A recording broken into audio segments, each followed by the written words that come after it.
তো আজকে আমরা গিয়েছিলাম পুজো শপিং করতে, আমি আর আমার বর। তো সেখানে গিয়ে প্রথমে একটি মলে ঢুকে গিয়েছিলাম ড্রেসগুলো দেখার জন্য। আর এই ড্রেসটা আমি আমার বরকে দেখাচ্ছিলাম যে কেমন লাগছে, ওর একদমই ভালো লাগছিল ড্রেসটা।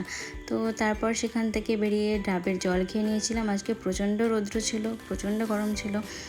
আর তারপর একটি শাড়ির দোকানে ঢুকে শাড়িগুলো দেখছিলাম, আর এই দুটো সালোয়ারে আমি ট্রায়াল দিয়ে নিচ্ছিলাম যে আমাকে কোনটিতে বেশি ভালো মানায়।